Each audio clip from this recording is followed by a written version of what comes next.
Hey, what's happening? My name is Big K.R.I.T, and this is Voices, shout.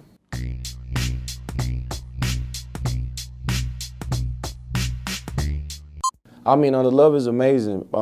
Even when it comes to like barbershop conversations, I hear a lot of people, social media, Twitter.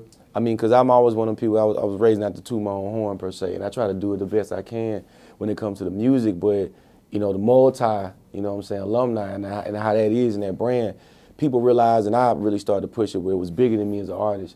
The name K.R.I.T is bigger than me, as an artist, because it's about being a king, remember that time. And all I wanted people to do, even at the shows, is like, we all kings and queens, and we all have to play more than one position in our lives to ensure our success.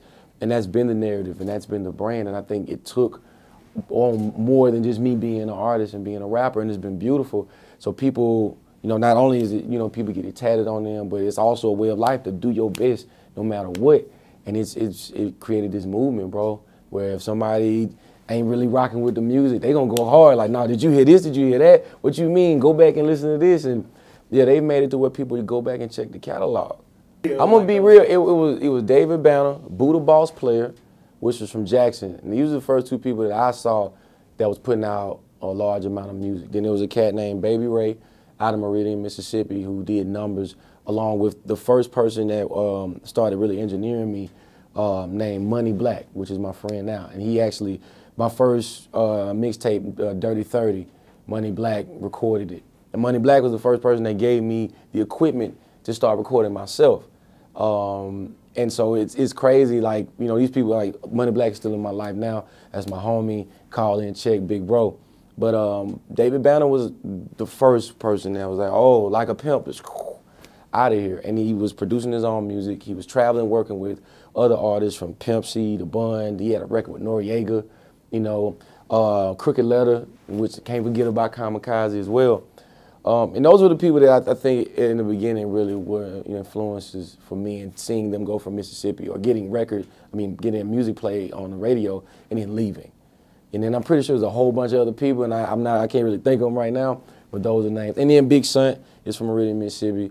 My cousin Quack and Low Star were like the first people in my city to actually be dropping physical copy albums, that I remember, well, that I was close to. Yeah, it's crazy. It was crazy. It was a lot going on. They just never made it as far in the beginning. But now we got social media, and you can go back and check all these people, YouTube, all that stuff. I mean, it was scary in the beginning because it was like, you get so accustomed to having a deadline, you get accustomed to moving a certain way through a machine, and then you wake up and it's like freedom. It's like, whoa, right? And then we're going to do it this way, and this is how we're going to move. But the beauty of it is we always moved as if we were independent anyway. So a lot of the relationships we had built, we built because we were out there still hand-to-hand combat with the music, getting in the studio and always being polite to people and nice to people. So once we went independent, it was like this love. Getting features were easier. Connecting with people was easier. Even down to recording the album, people understood, like, man, you know what, I got you, K.R.I.T. I see you going through something.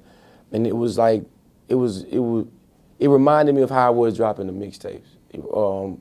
The creative freedom I always kept, but even with dealing with samples, like, it was easier clearing samples. It was easier getting on the phone with people. Then I was like, oh, I'm gonna do a double album, and that was like, oh, but I wanted to do one years ago, but this was the first time I was like, man, you wanna do a double album, let's do it. Oh, you need another 5 months? Take another 5 months. We're gonna spend 2 weeks on mixing? Let's do it. A week on mastering? Let's do it. You done? Yeah, bet, let's do this, we dropping. It wasn't going like planning for the boardroom and hoping they have a single. It wasn't none of that, brother.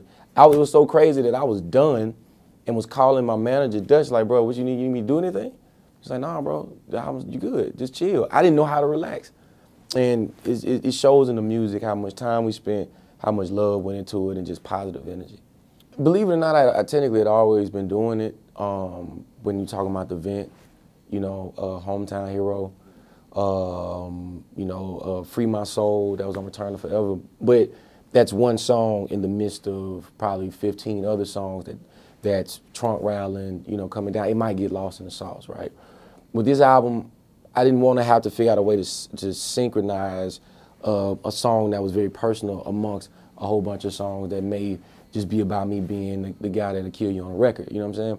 So it's like, no, I got a whole album where I can I'm Justin Scott. This is how I feel when I'm at home. This is how I feel when I'm iffy about my career, when I'm dealing with my faith and my vice and all this, and sequencing in a way where it's easy to digest and easy to relate to.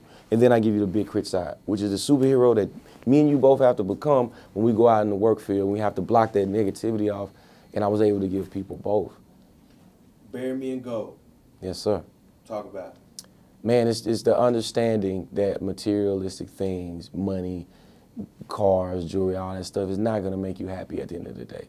It's the inspiration that you get from people, the encounters that you get from strangers that do give you that positive energy, your family, your friends, your loved ones. Like that's where it all starts. And once you start to realize that, it makes it a whole lot easier on the low to let go of the things that aren't as important.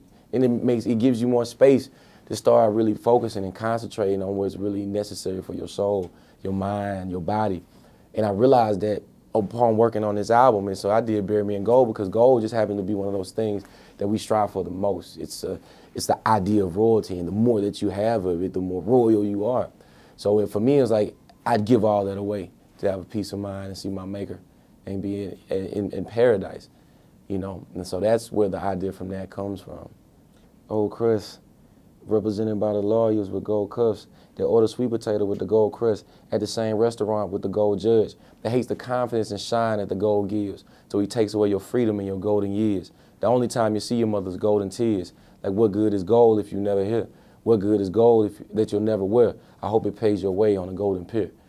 You know, like that's like, you know, because we strive for these things, and then we get put in a position where we not only can enjoy them, we affect the people around us when we get locked up or we, you know, get killed or something like that. And it's just that idea that, you know, it's not as important as you may have thought, right? Yeah, man. Hey, man, my new album, Forever Is a Mighty Long Time, is out right now.